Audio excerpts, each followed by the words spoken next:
Holy Gospel according to John. Jesus said to his disciples, "If you love me, you will keep my commandments. And I will ask the Father, and he will give you another advocate to be with you always, the Spirit of truth, whom the world cannot accept, because it neither sees nor knows him. But you know him, because he remains with you and will be in you. I will not leave you orphans, I will come to you. In a little while the world will no longer see me, but you will see me, because I live and you will live. On that day you will realize that I am in my Father, and you are in me, and I in you. Whoever has my commandments and observes them is the one who loves me. And whoever loves me will be loved by my Father, and I will love him and reveal myself to him." The Gospel of the Lord. Praise to you, Lord Jesus Christ. Good afternoon. Jesus said, "If you love me, you will keep my commandments. Whoever loves me will be loved by my Father, and I will love him." How often do we speak about God's love for us? Over and over again. And you know what? We're going to keep doing it. We're going to keep doing it more and more times. Why? Because for some reason, it can be various reasons, but for some reason, we find God's love for us to be difficult to believe. We do. I'll bet you right now you could say, you think that God loves the person next to you more than he loves you. You see what I mean? You know, look at just a little synopsis of what we believe about God's love. What we say we believe. We cannot manufacture God's love by right conduct. We cannot make God love us 1 ounce more than he already loves us right now. We can go to church every day for the rest of our lives. God will not love us 1 bit more than he already loves us right now. We also cannot make God love us less. You know, we could do the most terrible thing you could even imagine, and that will not make God love us less. You cannot change God's mind about you.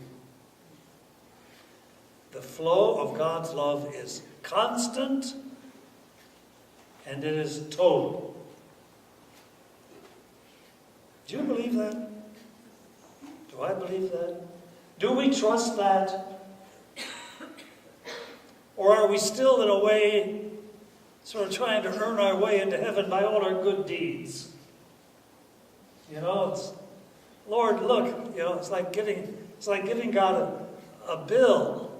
Say, Lord, look at all my good deeds, look at all my prayers and all my sacrifices. Here's my ticket to heaven. Or we could do the opposite. We could make ourselves so guilt-ridden, so despairing, that we really no longer believe that God could forgive us. Either one of those is a lack of trust in God's love. There's an old legend about, you may have heard this before, but we need to hear it again. An old legend about an angel that's walking down the street.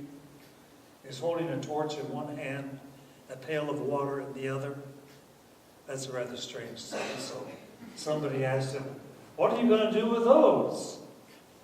The angel said, "With the torch, I'm going to burn down the mansions of heaven." With a pail of water, I'm going to put out the fires of hell. Then we will find out who really loves God. The point of the angel was, how many of us obey God more out of fear of punishment or hope of reward than out of love? Maybe you're thinking, well, what real difference does it make as long as we're keeping the commandments, right? Wrong. It makes all the difference in the world. And I'm going to appeal to all the parents here now to prove that. Moms and dads, if you have a child and you ask your child to do something for you, and your child says, okay, I'll do it if you pay me $1. Or if the child responds, says, well, I really don't want to do it, but I guess I have to, otherwise I'm going to be punished. Or if the child says, yes, I will do it because I love you, Mom and Dad. Does that make any difference? Wow. Let's try to remember how God loves us. We can't help but see that God's love for us is calling from us a response of our love to Him. And Jesus is not asking us for too much. He's not asking us really for anything more than moms and dads would hope for and ask for from their own kids. Lord, please help us to realize, to believe, and to trust in your love. Then help us to live as loved people.